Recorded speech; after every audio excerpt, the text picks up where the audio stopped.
Hello, I'm Jason French, the curator at the Behringer-Crawford Museum. Today, I'm here with Jim Weiss, and this is St. Francis' Cemetery, is that correct? St. Francis of Assisi Cemetery here in Dayton, Kentucky. It's part of St. Bernard now. The 1913 flood took out the original St. Francis Church, and later on it became part of St. Bernard. Was it forgotten because St. Francis was gone? It was mostly because of the land here in space, and pretty much the heyday was between when it started here. The first burial was 1859 and through like 1940s. But this was actually part of Jamestown at the time. Dayton was Brooklyn and Jamestown, and then merged into Dayton. But there was a lot of people that's family moved away from Dayton and some of the river towns to places, say like Alexandria and that. So Fort Thomas, and then St. Stephen's became a much larger cemetery and a lot more access. When this was first used, Route 8 wasn't even down here, and there was actually wagons that would bring the caskets up. And there's actually around the bend, and you can see the circle where they would circle the horses to bring them down off the hill. And also there was no really storage or type of mausoleum to hold caskets during the winter back then. So that fell in like 1902. So it became unused after, say, 1950 or so? Yeah, the last burial was to take place here in 1957. Okay. But you know, from the Civil War, there's several Civil War Spanish-American veterans here, and during the World War I era, I think more people started to spread out through Campbell and Kenton counties, or even Boone County for that matter. When you started volunteering here, it wasn't this cleared out? No, you might have been able to get to 20 feet in. It was, the weeds were probably 3 or 4 feet tall at the time.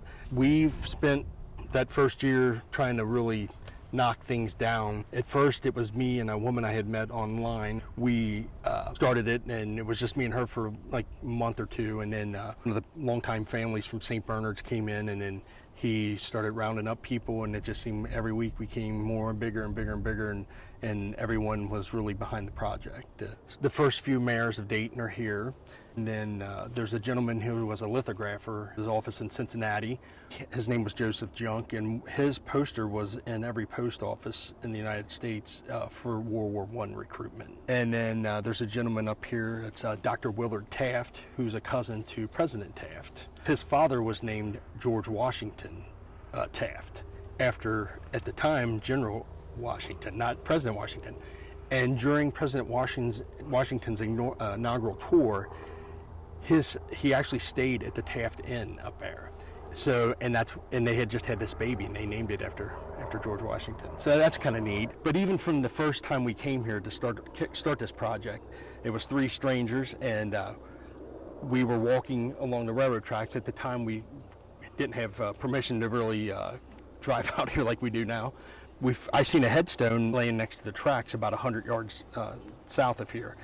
And I jumped down and I pulled it up, and sure enough it was. And here it was one of the women that was with us. That was her 3rd great grandfather, who was a 2-time prisoner of war at Andersonville during the Civil War. So it was like we were at the right place doing the right thing at the right time. It just really felt, you know, like we had a purpose. A lot of people that help on this project, Dennis Manning, he has family here, and you know, but we've had people. There's a gentleman that's buried up on the hill here. He was from France, wasn't in the United States very long when the Civil War broke out and went to war. I've actually heard from his ancestors in France asking, you know, when this took off, I had so many people ask for, you know, can you find this stone? And, you know, as you can see, it was, you know, it's kind of rough because of some of the vandalism that took place over the years here. It's about 15 acres. Okay. There's a little over 950 people buried here.